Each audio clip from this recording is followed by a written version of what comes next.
Welcome to 13 Days of Halloween, narrated by Aaron Robertson. Enjoy. Day 13, Frankenstein by Mary Shelley. Chapter 5. It was on a dreary night of November that I beheld the accomplishment of my toils. With an anxiety that almost amounted to agony, I collected the instruments of life around me, that I might infuse a spark of being into the lifeless thing that lay at my feet. It was already 1 in the morning. The rain pattered dismally against the panes, and my candle was nearly burnt out, when, by the glimmer of the half-extinguished light, I saw the dull, yellow eye of the creature open. It breathed hard, and a convulsive motion agitated its limbs. How can I describe my emotions at this catastrophe, or how delineate the wretch whom with such infinite pains and care I had endeavored to form? His limbs were in proportion, and I had selected his features as beautiful. Beautiful! Great God, his yellow skin scarcely covered the work of muscles and arteries beneath. His hair was of a lustrous black and flowing, his teeth of a pearly whiteness. But these luxuriances only formed a more horrid contrast with his watery eyes, that seemed almost the same color as the dun white sockets in which they were set, his shriveled complexion and straight black lips. The different accidents of life are not so changeable as the feelings of human nature. I had worked hard for nearly 2 years for the sole purpose of infusing life into an inanimate body. For this I had deprived myself of rest and health. I had desired it with an ardor that far exceeded moderation, but now that I had finished, the beauty of the dream vanished, and breathless horror and disgust filled my heart. Unable to endure the aspect of the being I had created, I rushed out of the room and continued a long time traversing my bedchamber, unable to compose my mind to sleep. At length lassitude succeeded to the tumult I had before endured, and I threw myself on the bed in my clothes, endeavoring to seek a few moments of forgetfulness. But it was in vain. I slept, indeed, but I was disturbed by the wildest dreams. I thought I saw Elizabeth in the bloom of health, walking in the streets of Ingolstadt. Delighted and surprised, I embraced her, but as I imprinted the first kiss on her lips, they became livid with the hue of death. Her features appeared to change, and I thought that I held the corpse of my dead mother in my arms. A shroud enveloped her form, and I saw the grave worms crawling in the folds of the flannel. I started from my sleep with horror. A cold dew covered my forehead. My teeth chattered, and every limb became convulsed, when by the dim and yellow light of the moon, as it forced its way through the window shutters, I beheld the wretch, the miserable monster whom I had created. He held up the curtain of the bed, and his eyes, if eyes they may be called, were fixed on me. His jaws opened, and he muttered some inarticulate sounds, while a grin wrinkled his cheeks. He might have spoken, but I did not hear. One hand was stretched out, seemingly to detain me, but I escaped and rushed down the stairs. I took refuge in the courtyard belonging to the house which I inhabited, where I remained during the rest of the night, walking up and down in the greatest agitation, listening attentively, catching and fearing each sound, as if it were to announce the approach of the demoniacal corpse to which I had so miserably given life. Oh, no mortal could support the horror of that countenance. A mummy, again endued with animation, could not be so hideous as that wretch. I had gazed on him while unfinished. He was ugly then, but when those muscles and joints were rendered capable of motion, it became a thing such as even Dante could not have conceived. I passed the night wretchedly. Sometimes my pulse beat so quickly and hardly that I felt the palpitation of every artery. At others, I nearly sank to the ground through languor and extreme weakness.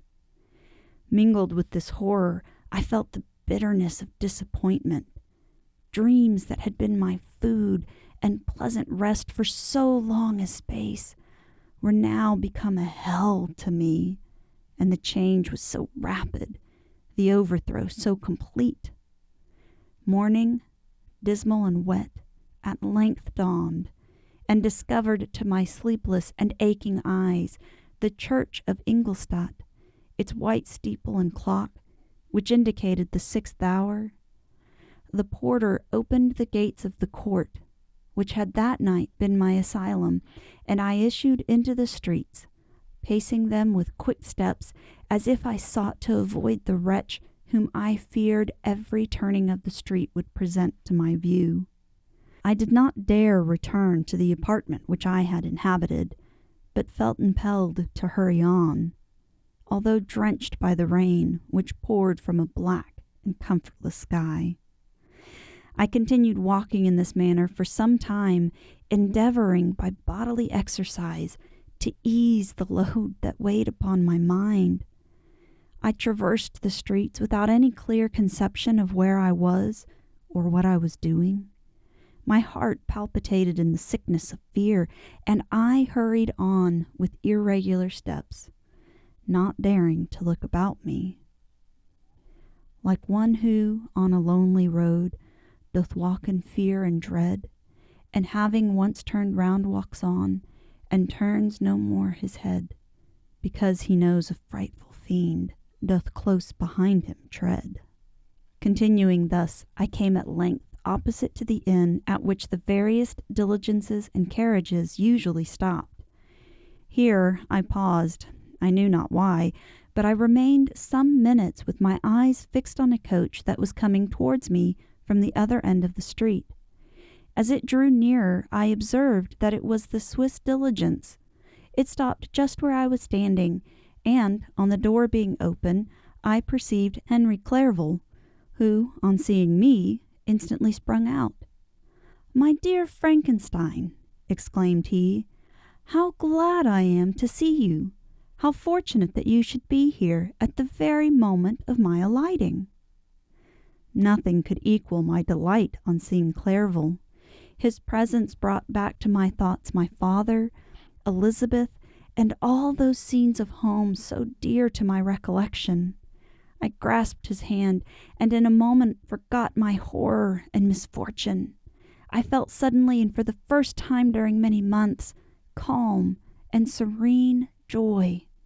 I welcomed my friend, therefore, in the most cordial manner, and we walked towards my college. Clerval continued talking for some time about our mutual friends and his own good fortune in being permitted to come to Ingolstadt. "You may easily believe," said he, "how great was the difficulty to persuade my father that all necessary knowledge was not comprised in the noble art of bookkeeping.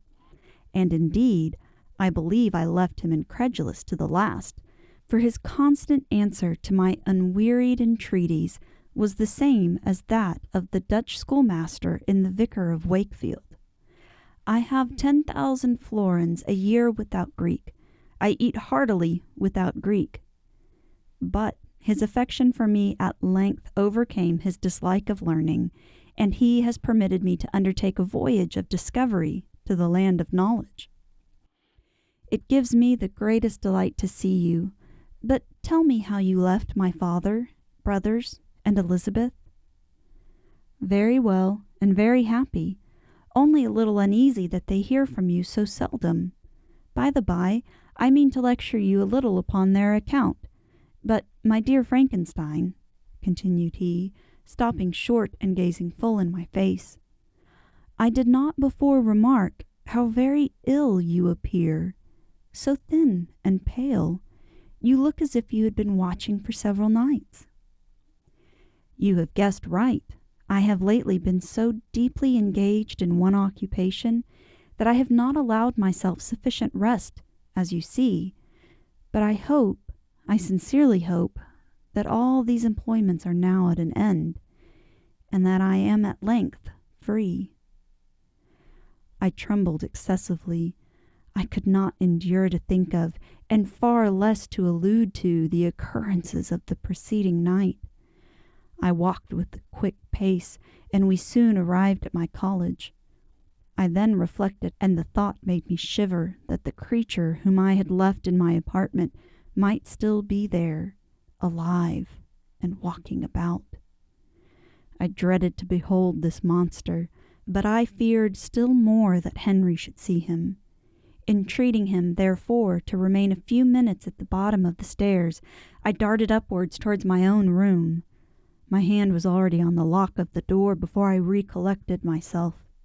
I then paused, and a cold shivering came over me. I threw the door forcibly open, as children are accustomed to do when they expect a spectre to stand in waiting for them on the other side.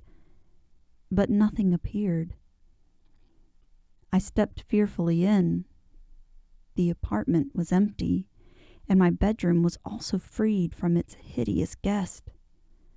I could hardly believe that so great a good fortune could have befallen me, but when I became assured that my enemy had indeed fled, I clapped my hands for joy, and ran down to Clerval. We ascended into my room, and the servant presently brought breakfast, but I was unable to contain myself. It was not joy only that possessed me. I felt my flesh tingle with excess of sensitiveness, and my pulse beat rapidly. I was unable to remain for a single instant in the same place. I jumped over the chairs, clapped my hands, and laughed aloud. Clerval at first attributed my unusual spirits to joy on his arrival, but when he observed me more attentively, he saw a wildness in my eye for which he could not account, and my loud, unrestrained, heartless laughter frightened and astonished him. "My dear Victor," cried he, "what, for God's sake, is the matter? Do not laugh in that manner. How ill you are! What is the cause of all this?" "Do not ask me," cried I, putting my hands before my eyes, for I thought I saw the dreaded spectre glide into the room. "He can tell. Oh, save me! Save me!" I imagined that the monster seized me. I struggled furiously and fell down in a fit. Poor Clerval! What must have been his feelings? A meeting which he anticipated with such joy, so strangely turned to bitterness.